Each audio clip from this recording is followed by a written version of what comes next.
야고보가 교회 앞에서 그리고 하나님 앞에서 자신의 신앙을 고백하고 있는 부분이 있습니다. 1장 1절에 보니까요. 하나님과 주 예수 그리스도의 종된 야고보라고 말하고 있습니다.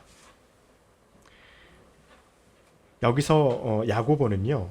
예수님의 12제자 중에 한 명인 그 제자 야고보, 사도 야고보가 아니라 예수님의 형제인 야고보입니다. 이는 초대교회에서 굉장히 큰 영향력을 행사했던 이고요. 그리고 또 야고보를 통하여서 야고보서를 통해서 믿음의 사람들에게 하나님의 귀한 말씀을 또 깨달음을 그들에게 전하고 있는 부분이 1장 1절부터 8절에 있는 말씀 중에 한 부분입니다. 신앙 고백을 하면서 그가 말하고 있는 것은요. 우리 믿음의 삶에서는 하나님과 예수 그리스도를 고백하는 고백이 반드시 있어야 되는 것을 말하고 있으면서 동시에 이 고백하는 삶이 우리의 믿음의 삶이라고 하는 것을 야고보가 우리에게 다시 한번 말을 해주고 있습니다. 그러면서 한 가지 알려주고 있는 것이 있는데요. 그것은 뭐냐면요. 건강한 믿음에 따라오는 것들이 있다라고 하는 것을 통해서 야고보가 지금 저와 여러분에게 말씀해주고 있습니다.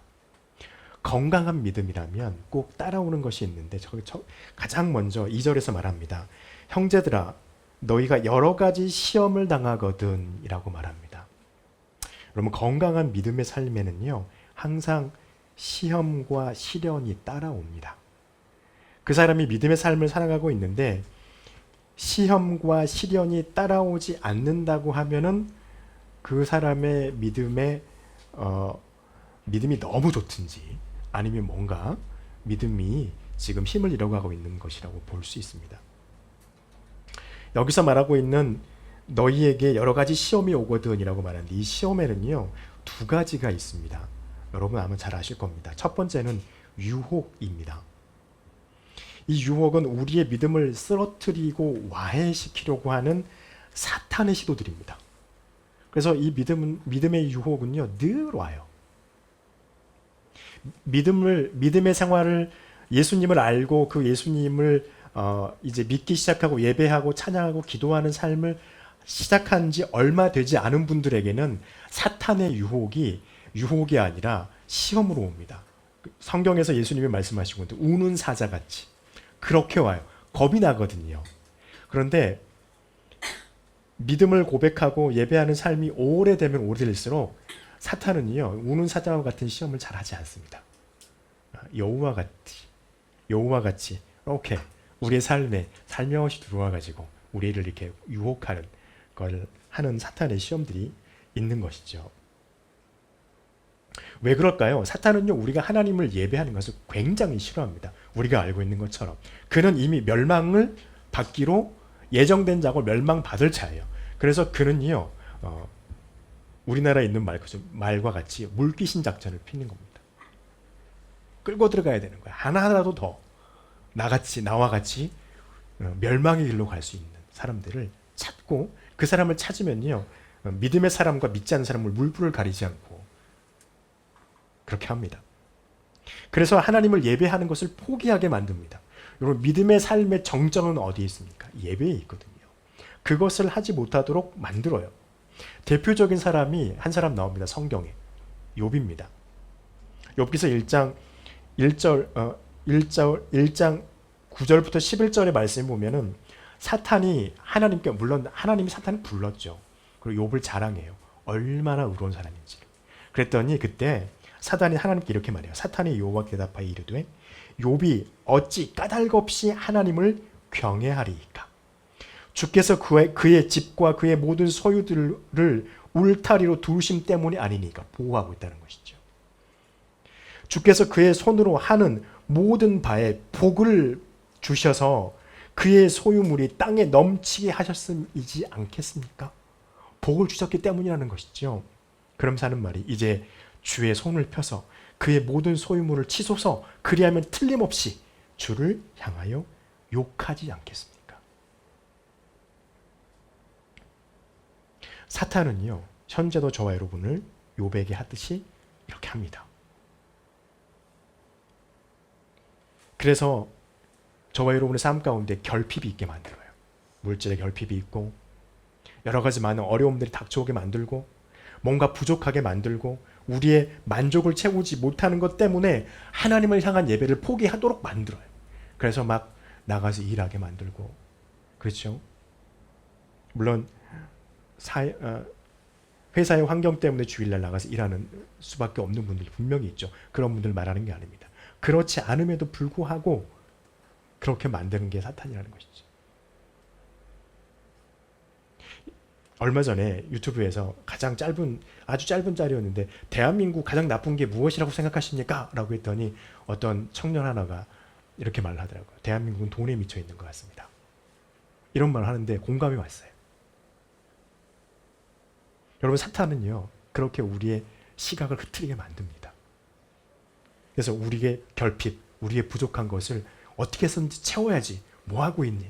라고 하는 마음을 우리에게 자꾸 주어서 하나님께 향한 예배를 포기하도록 만들라는 것이죠.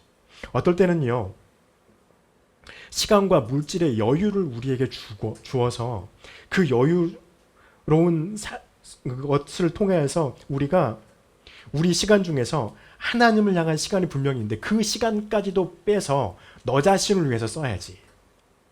하나님을 향해 드릴 물질도 그것 빼서 하나님께 드리지 말고 너를 위해 써야지 라고 하면서 우리를 유혹하는 경우도 굉장히 많습니다.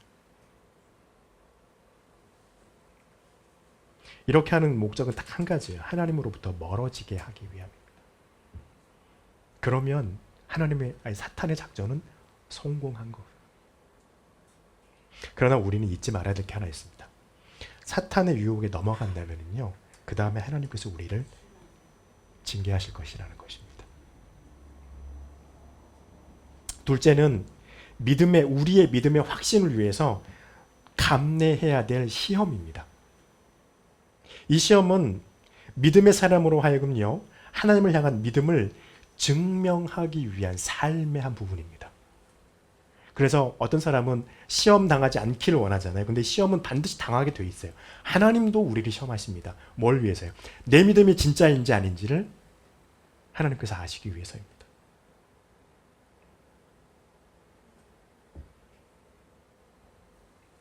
그래서 이것을 통해서 우리가 하나님을 믿고 있는 것인지 그렇지 않은지를 드러내게 되어지고요. 그 다음에 우리의 삶의 가치관이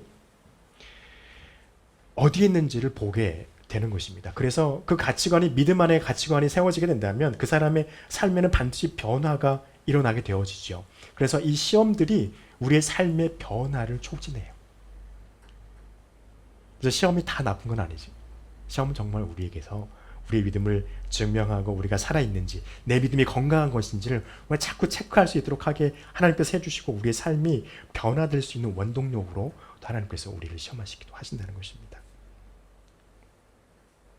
그래서 유혹이든 시험이든 어떤 것이든 우리에게 계속해서 우리를 괴롭히고 우리를 늘 살아있도록 우리를 깨울 수 있도록 하는 그 사람의 삶이라면요, 그 사람의 믿음의 삶은 건강한 믿음의 삶이라는 겁니다. 그리고 이게 믿음의 사람들의 특징인 거예요. 늘 한자나 잔잔한 파도처럼 파도 안 치는 그런 호수처럼 가만히 있는 게 아니고요. 늘 물결이 술렁이고 일렁이고 가끔씩 바람이 세게 불기도 하는 것이 우리의 믿음의 삶 가운데 있는 것이라고 하는 것입니다. 이것을 통해서 하나님께서 우리에게 하시는 것은 무엇이냐면요, 저와 여러분이 유혹과 시험을 견디고 이겨내면서 무엇이 쌓일까요? 경험으로 어떻게 하면 사탄이 주는 유혹을 이길 수 있는지, 어떻게 하면 이것이 하나님이 내게 주신 시험인데 그 시험에서 하나님 앞에 어떻게 우리가 응답할 수 있는지를 우리는 경험으로 알게 됩니다. 그것이 지혜예요. 이렇게 하나씩 개인들이 하나님 앞에서 그 지혜가 쌓이게 됩니다. 쌓이게 되면요, 우리는 그것들을 어디에서 나누게 되냐면 거룩한 성도의 교제 가운데서 나누게 됩니다. 이러이러한 나의 삶 가운데 이런 것이 있었는데 이렇게 하다 보니 하나님께서 나에게 이런 지혜를 주셔서 이러이러한 지혜를 주셔서 이러이러한 깨달음을 주셔서 사탄의 유혹을, 사탄의 시험을 이기고 하나님이 나를 시험하시는 것을 내가 기뻐하면서 감사했다라고 하면서 나눌 수 있게 된다는 것이죠. 또 언제 그걸 나눌 수 있습니까? 말씀을 공부하는 중에 나누게 되었습니다. 말씀 앞에 섰을 때 불현듯 깨닫게 되기도 합니다. 하나님의 구원은요, 시련을 이겨내는 이들 속에서 성취돼요. 그러니까 유혹과 시험이 왔을 때 나는 왜 이럴까? 하나님 나한테 왜 이러실까?가 아닙니다. 내 믿음이 하나님 앞에 세상 앞에서 건강하다는 거예요. 그래서 그것을 통해서 무엇을 하시나요? 하나님이 저와 여러분에게 주실 하나님의 구원을 우리의 믿음 안에 있는 유혹과 시련을 이겨내고 견디는 삶을 통해서 우리의 구원을 지금 이루어가고 성취하고 계신다는 거예요. 여러분, 우리가 사탄의 유혹에서 져버리면요, 우리의 구원은 어떻게 되나요? 하나님의 시험에서 우리가 그 하나님의 시험을 넘어가서 우리가 좌절하게 되면 어떻게 되나요? 그 구원을 우리가 얻을 수 없게 돼요. 그런데 하나님은 그것을 견디고 이기게 하신다는 것입니다. 무엇을 하기 위해서요? 우리의 구원을 성취하게 하기 위해서. 우리가. 하나님은 이미 구원을 이루었지만. 그래서요, 그렇게 하면서 우리는 우리의 믿음이 확고하게, 견고하게 세워집니다. 그래서 우리에게 다가오는 유혹과 시험들이 우리에게 다가올 때 우리는 견뎌내야만 합니다. 끝까지요. 견디다가 포기하면 안 돼요. 견딘 거 아니에요. 끝까지 견디셔야 돼요. 이것이 믿음의 승리입니다. 잠깐의 승리, 잠깐의 유혹에서 이겼다는 게 중요한 게 아니고요. 마지막까지 이겨내야 합니다. 그리고요, 이것이 하나님의 말씀에 순종하는 자의 삶이에요.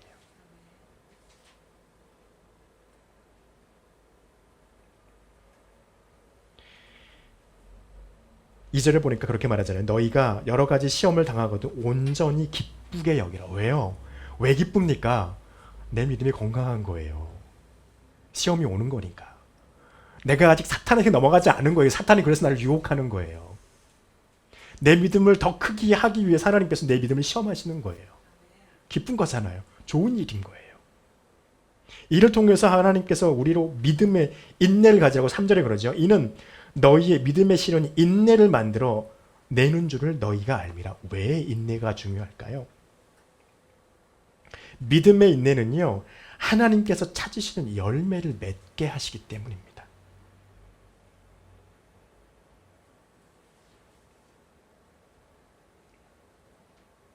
우리는 믿음의 이 영적 전쟁을 피하면 안 됩니다. 그 영적 전쟁에 맞닥뜨려 서야 합니다. 그리고 싸워야 됩니다. 그러면요, 하나님께서 성령을 통해서 우리로 하여금 이기게 하십니다.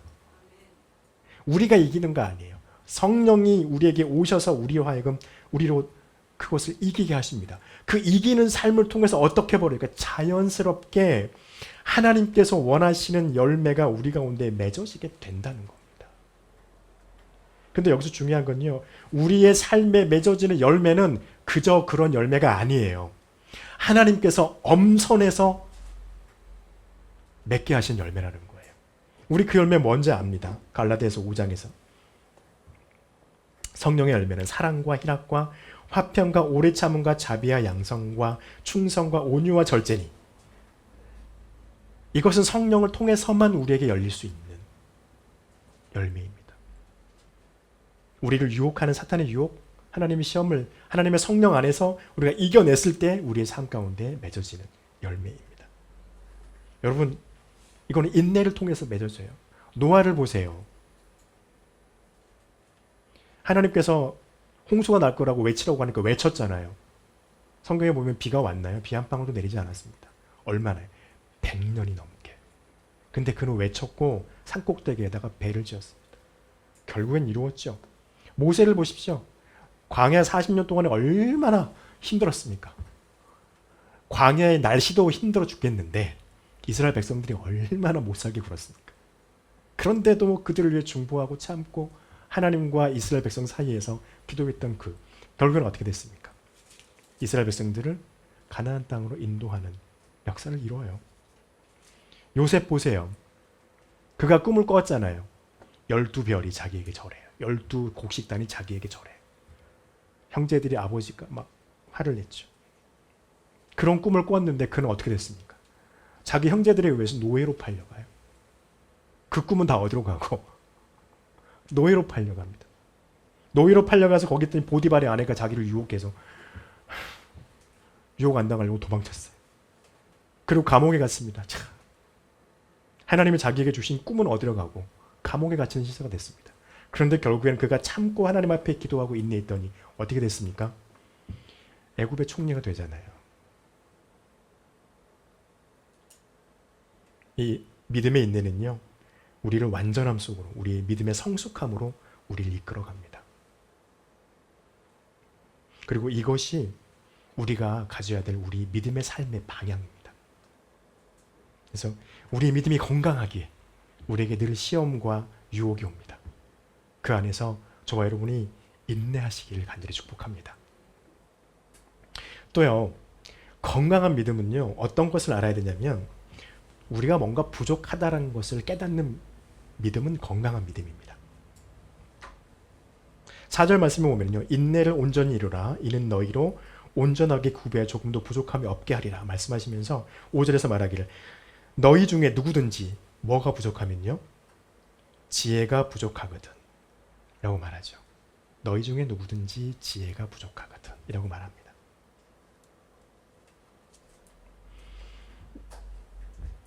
야고보가 말하는 지혜는 다른 게 아닙니다. 우리에게 오는 우리 속에 있는 유혹 그리고 시험을 이기려면요, 우리에게는 뭐가 필요하냐면 지혜가 필요하다는 것입니다. 그런데 그 지혜는요, 우리 스스로가 만들어낼 수가 없다는 게 문제예요. 우리 스스로가 만들어낼 수 없습니다. 그리고 우리 스스로 그것을 얻을 수가 없습니다. 하나님께서 성령님을 통해서 우리로 깨닫게 하시는 것이기 때문입니다. 만약 우리가 스스로 만들고 스스로 얻어낼 수 있다면 우린 유혹과 시험을 당할 리가 없어요. 당하지 않게 만들 거니까요. 그런데 우리는 유혹과 시험을 당하는 이유는 무엇입니까? 우리가 그 지혜를 우리 스스로 갖고 있지 않기 때문이에요. 하나님께서 성령을 부어주셔서 성령으로 하여금 이길 방법과 또 이것을 헤쳐나갈 수 있는 지혜를 우리에게 주시지 않으면 우리를 그것을 헤쳐나가기 어렵다는 겁니다. 성령을 통해서 하나님께서 우리에게 그 능력을 부어주지 않으시면 그것을 대적할 능력이 우리에게 없는 것을 우리로 깨닫게 하신다는 것입니다.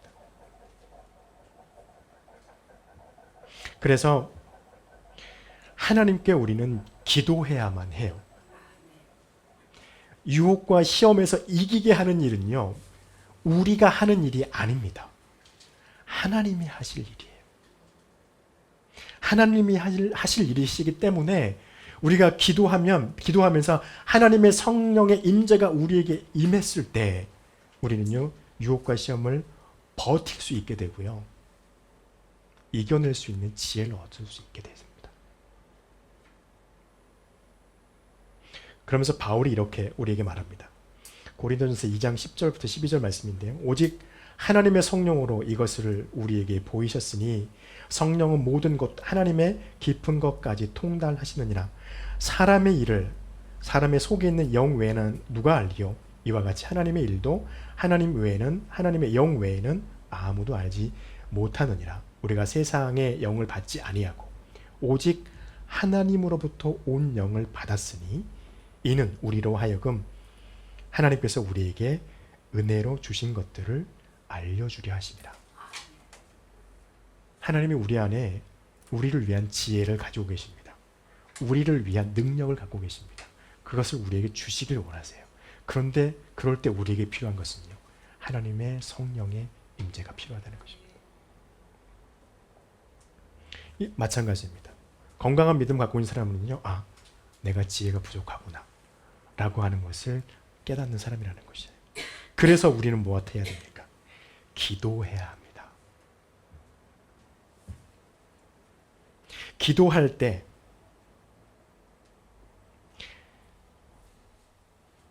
이 기도는요, 우리가 뭔가 필요를 느꼈을 때, 우리의 뭔가 큰 문제가 생겼을 때만 기도하시면 안 돼요. 기도는요, 항상 있어야 합니다. 왜 그럴까요? 유혹과 시험은 항상 우리에게 오기 때문입니다. 그래서 마태복음 7장 7, 죄송해요. 에베소서 6장 18절에서 이렇게 말합니다. 모든 기도와 간구를 하되 항상 성령 안에서 기도하고 이를 위하여 깨어 구하기를 항상 기도하며 여러 성도를 위하여 구하라. 어떻게 하라고요? 언제 하라고요? 항상. 그래서 여러분과 저와의 삶 속에서는요, 기도가 끊이면 안 되는 거예요. 왜? 우리에게는 항상 유혹과 시험이 오기 때문에 그렇습니다. 그러면 어떻게 합니까? 오늘 말씀에서도 그렇게 말씀하시죠. 모든 사람에게 후히 주시고 꾸짖지 아니하시는 하나님께 구하라. 그래야면 어떻게 하겠다고요? 5절에 그래야면 주시리라. 하나님은 이렇습니다. 구하면 주십니다. 꾸짖지 않으십니다. 우리가 부족함을 하나님께서는 알고 계십니다. 그래서 꾸짖지 않으십니다. 우리가 구하면요, 그 기도에 귀를 기울이시고 반드시 응답하시는 하나님이시라는 것입니다. 그래서 예수님께서 뭐라 말씀하십니까? 구하라 그리하면 너희에게 주실 것이요, 찾으라 그리하면 찾아낼 것이요, 문을 두드리라 그리하면 너희에게 열릴 것이니라. 마태복음 7장 7절의 말씀이시죠.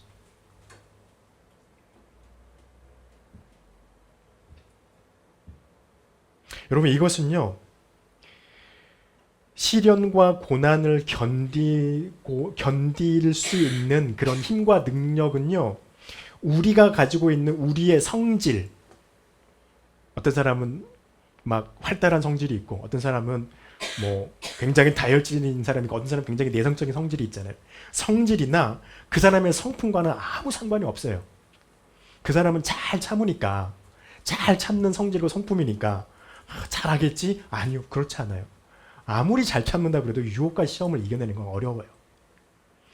하나님 앞에서 이런 것을 이루는 것은, 이렇게 가져오는 것은 우리의 가지고 있는 성질과 성품과는 무관합니다. 오직 뭘 통해서? 하나님의 성령을 통해서 주시는 지혜와 능력으로만 이겨낼 수 있다는 것이에요.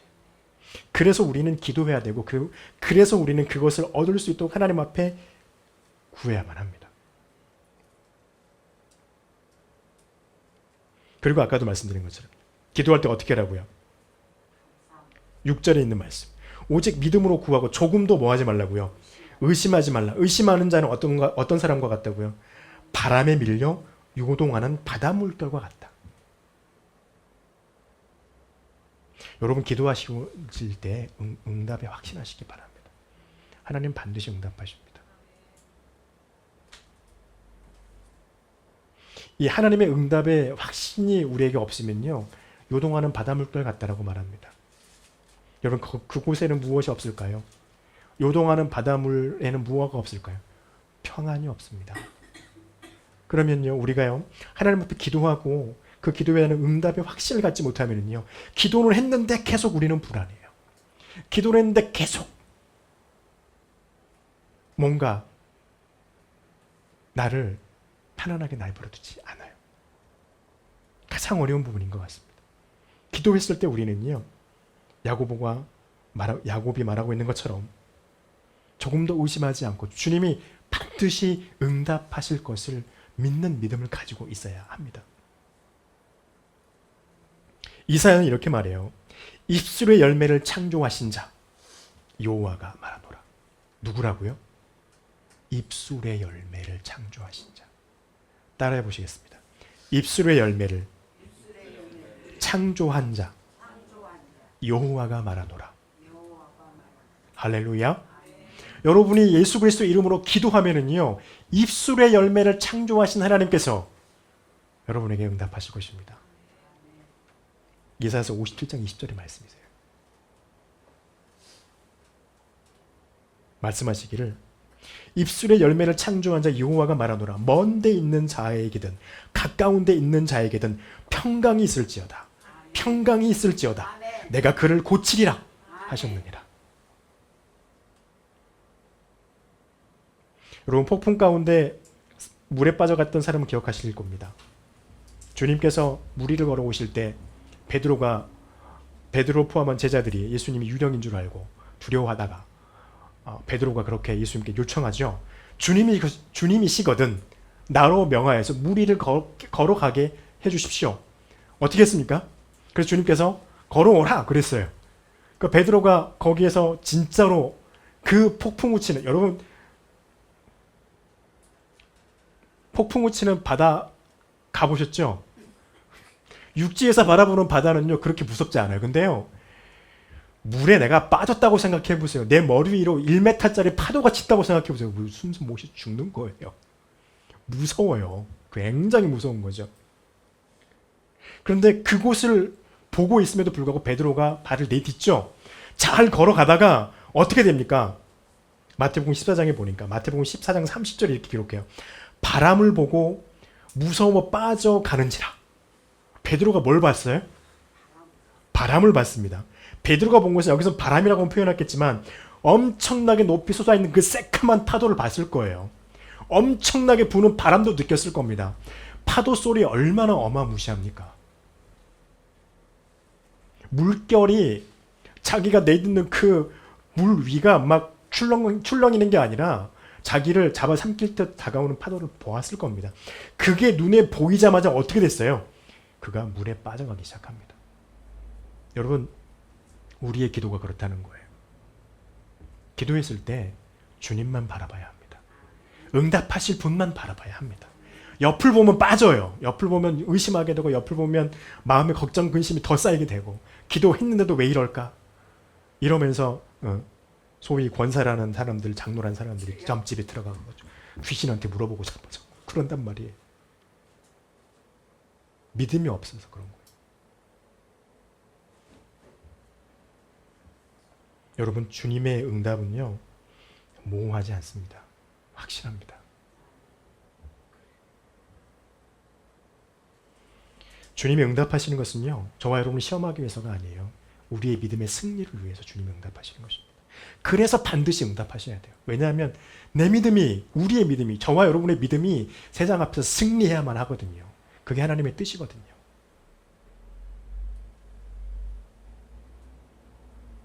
그러면서 이것을 통해서 하나님께서 우리에게 주시는 게 무엇입니까? 2절에서 말하면 기쁘게 하기 위해서예요. 기쁨이 충만하게 하기 위해서예요.